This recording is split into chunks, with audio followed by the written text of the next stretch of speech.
Alright, good afternoon everybody. Today's class is going to be on guidelines for adapting communication to diverse and social communities. Now I have my audience here, ready to sit here for the next couple minutes and hear me explain this. Alright, so again, good afternoon everybody. My name is Saul Ocampo. The next period of instruction is going to be on guidelines for adapting communication to diverse and social communities. Your terminal learning objectives. What you should get out of this class by the end of the period of instruction. How to participate effectively in a culturally diverse world. The must to adapt our communication to different contexts and people. Consider 4 guidelines for adapting communication in ways that are sensitive to different cultures and communities. Now, has anybody ever encountered unfamiliar customs when interacting with people or groups? Yes. Say for the first time meeting, or maybe you go to a party and you meet somebody you've never met before, or you go to a new school or new environment.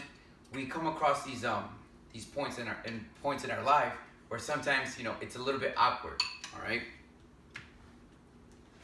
So if you answered yes, you have experienced uncertainty. But what does all this behavior mean? You have all this confusion going around. You don't know what to expect. You have all these different kinds of emotions revolving around yourself real quick and real fast. But at the end of the day, what does it all mean? What's going to happen next? And what should I do in response? Sometimes a new person may come up to you and say hello. Your first reaction would be to say hello back. But sometimes our body naturally tells us not to say anything, and we give that awkward presence. There is a theory for all this, and it's called uncertainty reduction theory. Because we find uncertainty uncomfortable, we try to reduce it. To achieve this, we ask questions. We listen and observe others. We look for patterns in interaction. So, as it says right there, we ask questions. How are you? Do you have a wife or a husband, depending on who you're speaking to? How many kids do you have? What do you do for a living? And we listen and observe to others. Sometimes during communication or when you're uncertain about things, you'll take a step back and then you'll observe everything. You observe everybody, see what's going on, what's taking place.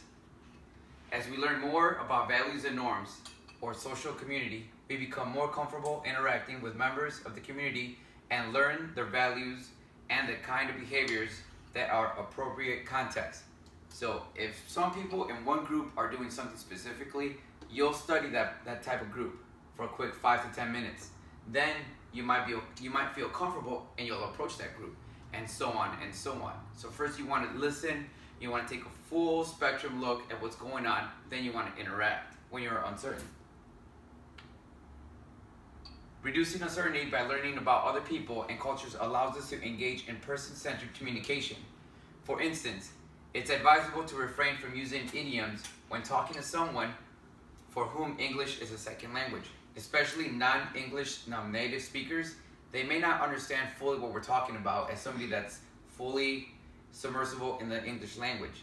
So that with that being said, sometimes we might use slang, don't have a cow, which pretty much means don't have any problems, don't overreact to something simple. Wow. Person-centeredness requires us to negotiate between awareness of a group, tendencies, and equal awareness of individual differences. A good guideline is to assume that each person with whom you communicate fits some, but not other, generalizations about his or her social communities, which pretty much means we all come from different backgrounds in life.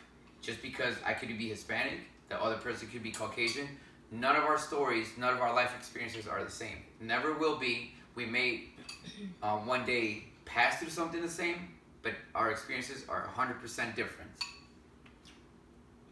Respecting what others say about their thoughts and feelings is a cornerstone to effective communication. Be respectful at all times. At the end of the day, you want to be respected, and you want the other person to feel they're being respected as well. Ethical communicators do not attempt to speak for others and do not assume they fully understand others' experiences. As I mentioned before, all of us go through different walks of life. Nobody's story is the same, never going to be. There could be somebody else that may look like you in a different country, but at the end of the day, we're two different people. If you don't understand what other people say or do, ask them to explain. Ask them to explain. Which pretty much means explain. Explain your story. I want to see where you come from, where your point of thought is. This shows that you are interested and respect their experience. It also paves the way for greater understanding between people of different backgrounds. As I mentioned, Hispanic, Caucasian, African American, Asian, we all come from different walks of life. We all going to have a different story, and your traditions are very much different than my traditions. Most of us rely on our home culture and social communities as standards for judging others. Just because the Hispanic community does something differently doesn't mean the African American community is going to do the same. They're going to do things differently. We all come from different places, and we have different customs and different traditions with that. This can interfere with good communication and is called ethnocentrism. Ethnocentrism is a tendency to regard ourselves and our way of life as normal and superior to other people and other ways of life. Literally, ethnocentrism means to put your ethnicity at the center of the universe. Just because we're one race doesn't mean that we are the only race available. In history, we saw that the Nazis did this, the Germans did this to the Jews. The Germans thought that they were the only superior race. We all know that that is not true. And they try to eliminate one complete race after another. They walked themselves into the trains like lambs. To reduce ethnocentrism, we should remember that what is considered normal and right varies between cultures. Cultural relativism recognizes that cultures vary in how we think and how we behave, as well as in the way they believe and value. This facilitates respect even when differences exist. We have to get along. I get along with you, you get along with me. It's a happy family at the end of the day. Responses to diversity range from total rejection and disapproval to full participation in a culture's communication styles.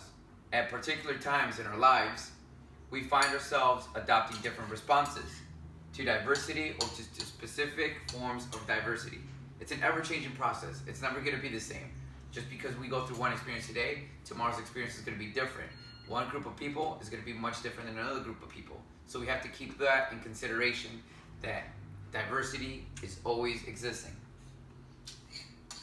A common response to diversity is resistance, which occurs when we reject the beliefs of our particular culture or social communities. A second response to diversity is tolerance, which is an acceptance of differences whether or not one approves or even understands them. Respect allows us to acknowledge genuine differences between groups, yet remain anchored in the values and customs of our culture. A final response to diversity is participation, in which we incorporate some practices and values of other groups into our own lives. You pick and choose what you want from different cultures. You could come from one culture, be living in a different place, and at the same time, you'll pick a couple of things from them and a couple of things from us.